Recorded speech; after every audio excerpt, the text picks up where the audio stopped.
நோன்பாளிகளே, உங்களைத்தான். நோன்பாளிகள் கவனத்தில் கொள்ள வேண்டிய சில அம்சங்களை இங்கே சுட்டிக்காட்ட விரும்புகின்றோம். 2-3 மணிக்கு சஹர் செய்துவிட்டு அப்படியே உறங்குவது, இதன் மூலம் சஹரை பிற்படுத்துதல் என்ற சுன்னா விடுபடுவதுடன் சில வேளை சுபகுத் தொழுகை கூட தவறிவிடும் நிலை ஏற்படுகின்றது. சிலர் சுபகுக்கு சுமார் 1 மணி நேரத்திற்கு முன்னர் சஹர் செய்தாலும் அதான் கூறும் வரை கொஞ்சம் சாய்ந்து கொள்வோம் என சாய்ந்தால் காலை 8-9 மணிக்குத்தான் விழிக்கின்றார்கள்.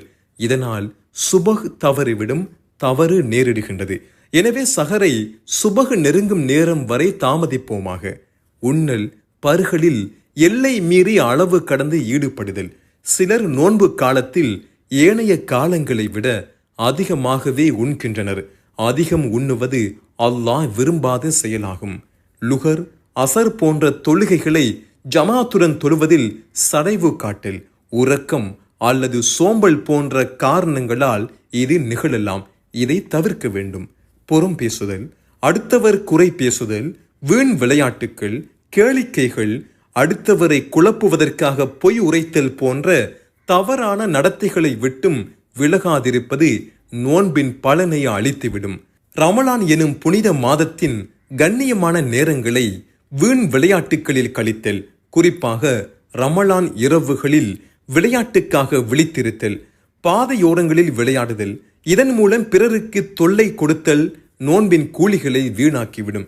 துவா, திக்ர், குர்ஆன் ஓதுதல், நஃபிலான சுன்னத்தான தொழுகைகளை கடைபிடித்தல் என்பவற்றில் பொடுபோக்கு காட்டுதல் ஒரு நோன்பாளியிடம் இருக்கக்கூடாது.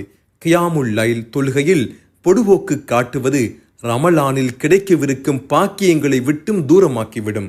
ரமலான் இறுதி 10 கூடுதல் முக்கியத்துவம் கொடுத்து வணக்க வழிபாடுகளில் ஈடுபட வேண்டும் என்றிருக்க அதை பெருநாள் ஏற்பாட்டில் கழித்து பாழாக்கிவிடக் கூடாது.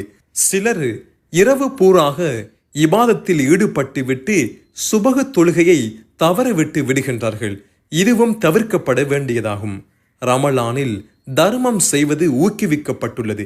எனினும் வசதி உள்ள பலரும் இதில் கஞ்சத்தனம் செய்கின்றார்கள். இதுவும் தவிர்க்கப்பட வேண்டியதாகும்.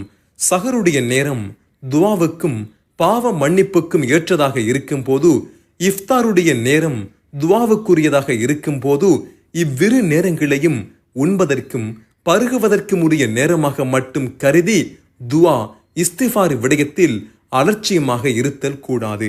பள்ளிக்கு செல்லும் பெண்கள் அலங்கார ஆடைகளுடனும் வாசனை திரவியங்கள் பூசிக்கொண்டும் செல்வது தவிர்க்கப்பட வேண்டும்.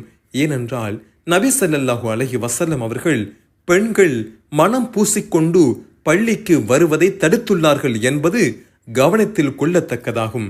எமது சமூகத்தவர்களில் பலர் புகைத்தல் எனும் தீய பழக்கத்திற்குள்ளாகி இருக்கின்றார்கள். புகைத்தலை விட்டும் விலக ரமலானை சிறந்த வாய்ப்பாகும். சுமார் 14 மணி நேரம் புகைத்தலை விட்டும் விலகி இருக்கும் எமது சகோதரர்கள் நோன்பு திறந்ததும் பகலில் குடிக்காத சிகரெட்டுகளை சேர்த்தே குடித்து விடுகின்றார்கள். இப்பழக்கத்தை கைவிட நோன்பை சரியான சந்தர்ப்பமாக பயன்படுத்தி அதை அப்படியே விட்டுவிட அனைவரும் உறுதி கொள்ள வேண்டும்.